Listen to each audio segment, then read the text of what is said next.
Monsieur Ulrich Chérubin. Monsieur Chérubin, bonsoir. Bonjour, bonsoir. Monsieur Chérubin, merci d'avoir accepté cette invitation. C'est votre visite que vous venez nous faire régulièrement.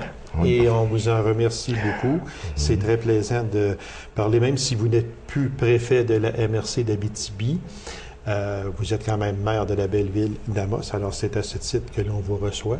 Puis c'est toujours un plaisir de vous recevoir également. C'est un plaisir partagé, M. Gabi. Vous avez bien dit, je ne suis plus préfet, mais je suis encore maire. C'est exactement ça. Monsieur Chérubin, on ne peut pas faire une émission sur Amos et son secteur sans parler de Temlam. Temlam, c'était Temlam qui a fait faillite, ferme son usine au Témiscamingue, ferme celle d'Amos.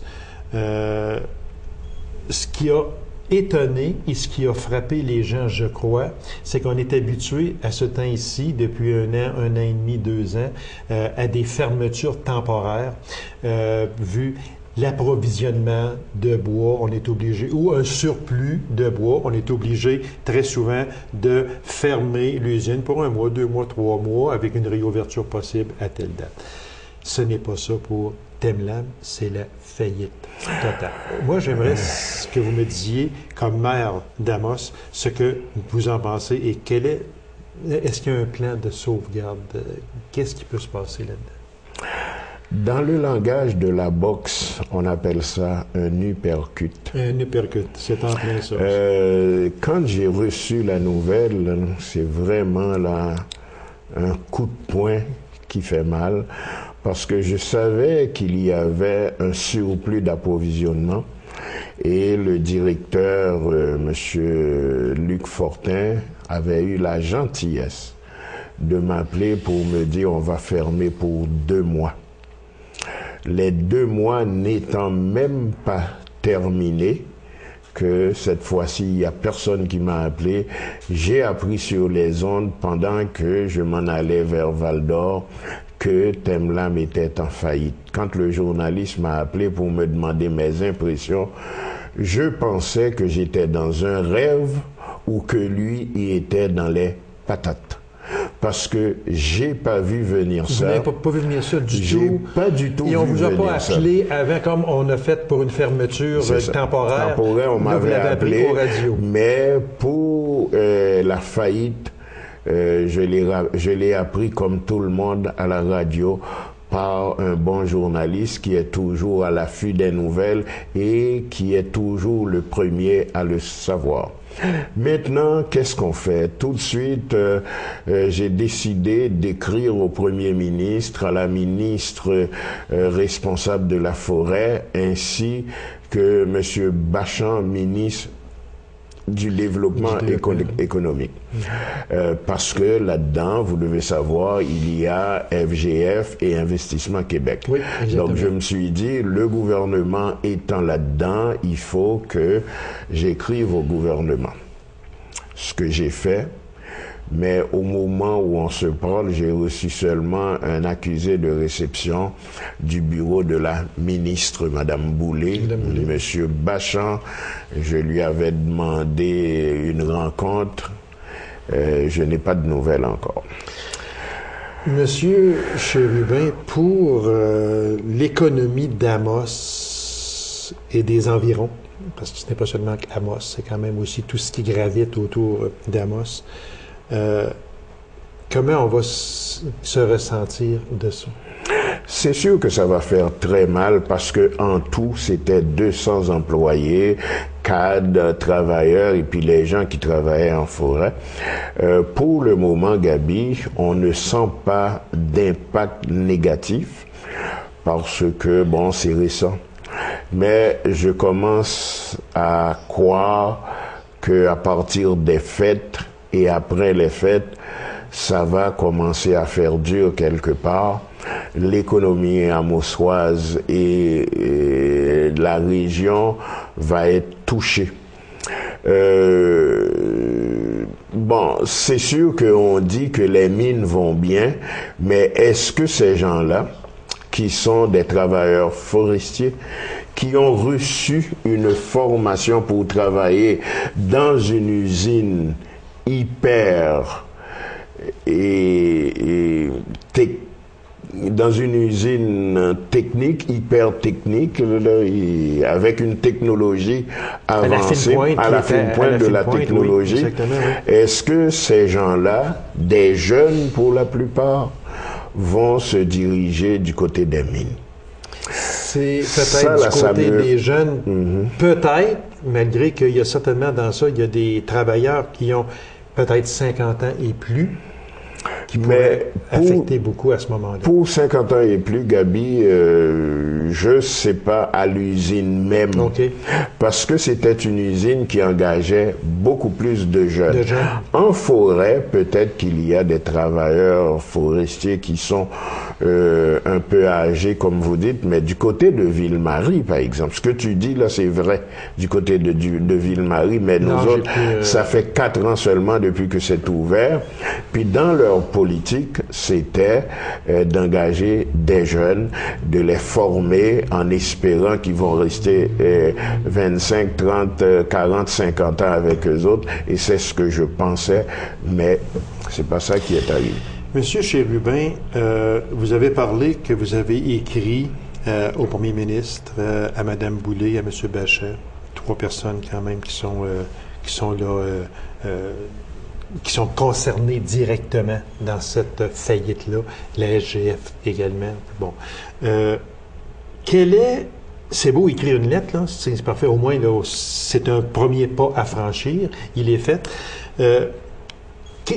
C'est quoi le pouvoir de la ville d'Amos dans ce dossier-là? Là, vous avez écrit une lettre, vous avez reçu juste un accusé, réception.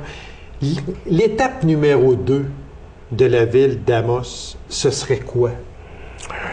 Ben, c'est une question difficile à répondre, Gabi, parce que vous savez qu'une municipalité comme la ville d'Amos ne peut pas intervenir directement puis dire, nous achetons l'usine, nous la repartons, nous. Tout ce qu'on peut faire, c'est de la pression politique et de la surveillance pour que cette usine, comme tu viens de le dire, qui est à la fine pointe de la technologie, ne soit pas vendue en morceaux pour être démantelée et s'en aller ailleurs. Donc alors, il va y avoir ce que j'appelle une veille stratégique et on a un comité qui s'appelle Comité Urgence Amos, c'est-à-dire c'est un comité qui regarde les dossiers économiques et qui essaie de voir comment ils peuvent être là pour aider le maire et le conseil municipal dans leurs revendications, dans leur pression politique. Est-ce que ce serait au conseil de ville d'Amos d'essayer de trouver de nouveaux investisseurs ou bien non, ça c'est rendu là à un degré où c'est le palier gouvernemental, provincial qui doit s'en occuper? Bon, c'est sûr, d'abord et avant tout, nous aimerions avoir des joueurs régionaux, des gens de la région, et il y en a quelques-uns, malheureusement, je ne peux pas citer en ondes, mais étant donné que c'est une faillite, vous savez que la plupart des fois, une faillite l'usine se vend à moitié prix ou même un peu moins encore. Donc alors, j'aimerais, comme on dit dans le langage courant et peut-être même vulgaire, mais pour que tout le monde puisse comprendre, j'aimerais que cette faillite-là soit ramassée par des gens de chez nous, oui, et si possible, des gens dans le même secteur. Donc il y a des personnes à qui j'ai pensé et il y a des personnes qui m'ont appelé. Donc alors, si je finis par rencontrer Monsieur Bachan, je vais les mettre en contact avec ces compagnies-là, ces personnes-là, pour voir s'il ne peut pas y avoir un deal entre la FGF Investissement Québec et un associé qui repartirait l'usine, continuer à offrir des emplois à notre monde. C'est donc dire qu'au moment où l'on se parle, M. Chérubin, le dossier, la ville s'en occupe?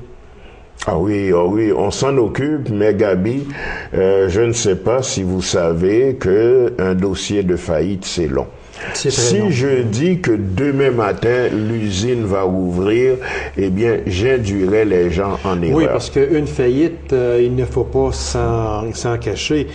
Avant de régler tout ça, les nouveaux investisseurs, tout ce qu'il y a à payer, exactement, c'est ça. On ne fait pas ça à l'intérieur d'un mois. Et on en a eu un exemple frappant quand vous dites que ça peut être acheté à moitié prix ou à moitié valeur. On en a l'exemple avec le poste TQS qui a été racheté par Ramstar et puis qui sont prêts à payer 6 sous dans la pièce aux investisseurs qui étaient là ou aux créanciers. Pour rester chez nous, Gabi, je peux aussi donner l'exemple de Ovive Aricana. Exactement. Ovive Aricana, c'est la même chose. Exactement. Et c'est tout près de chez vous. Exactement, c'est tout près. Donc, alors, excepté que dans Ovive Aricana, nous avions beaucoup d'investisseurs locaux qui ont perdu. Mais cette fois-ci, c'est d'autres investisseurs, mais c'est peut-être locaux aussi. Tembec, je considère que c'est local. Mais pour une fois, nos régionaux auraient l'occasion d'acheter une faillite. C'est pas eux autres qui ont perdu, mais c'est eux autres qui auraient bénéficié du deal si possible. Alors, M. Chérubin, on va laisser ce dossier-là, non pas que ce n'est pas intéressant, c'est très intéressant. Mais on le suit de près, c'est un dossier là que je suis de près, parce que vous savez, 200 jobs dans une ville comme Amos, là, c'est énorme. C'est énorme parce que beaucoup. Puis on parle de tout ce que c'est qui se rattache à ça aussi. Exactement, à tout ça. Ce n'est pas seulement les travailleurs directement de Temlam, mais c'est tout ce qui gravite autour de les ça. Fournisseurs, tout le monde. Fait que c'est vraiment... Alors, on va suivre ce dossier-là de près, M.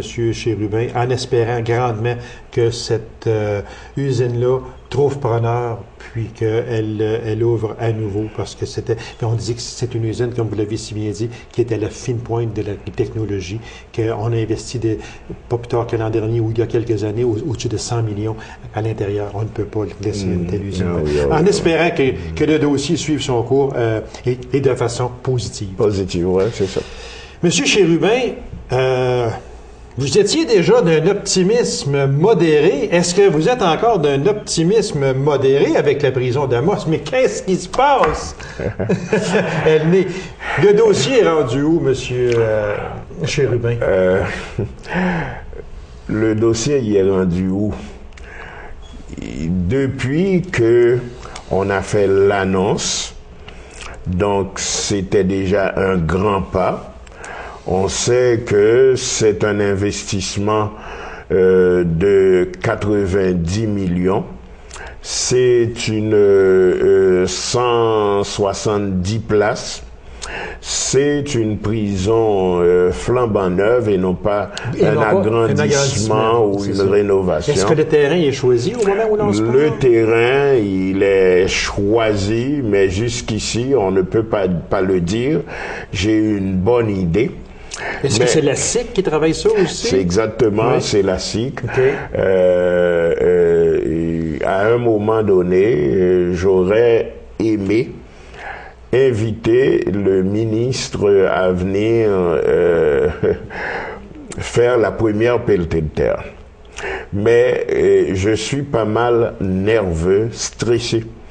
Parce que Gabi, je ne sais pas si tu as entendu parler d'élections provinciales. C'est ça que je voulais vous dire, M. Chérubin, c'est que votre ministre, il va venir, probablement, là, il va venir reparler de la prison d'Amos parce qu'on s'en va probablement vers une élection provinciale. Une élection provinciale dans les jours qui suivent, pour ne pas dire dans le mois qui suit. Donc alors, je me demande, est-ce que on va faire de ce dossier-là un autre enjeu, une autre promesse politique. Mais ça, vous savez... J'espère que non, rendu, franchement... Là, moi, je pense qu'il est rendu au stade administratif plus que politique. Mais étant donné que c'est pas moi qui contrôle l'agenda du gouvernement, c'est sûr et certain qu'ils vont essayer peut-être de faire ce que j'appelle de la récupération avec ça. Je ne sais pas trop. Monsieur Chérubin, au moment où l'émission passe, c'est le 22 octobre. Au moment où l'émission est enregistrée, c'est la journée du vote au fédéral le 14 octobre. C'est donc dire que moi, selon les oui-dire, il se pourrait que la journée que l'émission passe, que le premier ministre Jean Charest déclenche des élections. On parlait du 21 ou du 28 octobre, avec un scrutin début décembre. C'est ce que la tendance veut au moment où l'on se parle. Ou ça peut être juste au printemps prochain. Bon, que ce soit au printemps, que ce soit à l'automne, c'est-à-dire il y en a qui parlent du 8 décembre, j'ai pas comme date de scrutin, j'ai pas regardé, c'est de la spéculation. Oui, c'est ça, exactement. Parce que la date, c'est le premier ministre qui le sait. Et c'est pour ça, cette semaine, je suis en mode de regarder et de peser sur tous les boutons pour savoir c'est quel bouton qui va être la bonne pour venir annoncer avant le déclenchement des élections, ou je ne sais pas trop, parce que je voulais pas que ça devienne un enjeu électoral. Et tout de suite après, je vais appeler Monsieur Montour, Eugène Montour, qui est le directeur de la SIC, Société immobilière du Québec, pour savoir qu'est-ce qu'on fait, parce que la balle est dans leur camp. L'argent est là, d'après ce qu'on m'avait dit. On m'avait dit que, excusez, Madame Jérôme Forgette, ministre des Finances, avait réservé 100 millions de dollars pour les 500 millions. 500 millions, c'est ça, c'est autour de 1 million par projet. C'est ça. Nous autres, c'est 97 millions, mais on sait que ça dépasse toujours. 97 on millions. Parle de 200 millions. Ça peut devenir 105 millions. Mais l'argent est là. Il s'agit maintenant que la SIC, Société immobilière du Québec, fasse son devoir. Il est vrai qu'il y a toujours le PPP qui est dans l'air, mais je ne pense pas qu'en région, on peut trouver des personnes assez solides pour un PPP. Alors, je vous entends, je vous écoute, Monsieur Chérubin. Alors, je vois encore une fois que vous êtes dans un optimisme vraiment modéré et j'espère également qu'on n'en fera pas un enjeu électoral une autre fois. On l'espère. C'est ce que je souhaite. Monsieur Chérubin, le festival H2O a été une réussite cette année. Ça devient un événement annuel. Oui, ça devient un événement annuel qui va devenir de plus en plus grand au fur et à mesure qu'on avance vers le 100e anniversaire de la ville d'Amos en 2014. Okay. Parce que Amos a été érigé en municipalité en 1914. 1914-2014, c'est 100 ans. Et H2O, à chaque année, va devenir de plus en plus un festival de plus en plus grandiose, et arrivé en 2014, ça va être un sommet.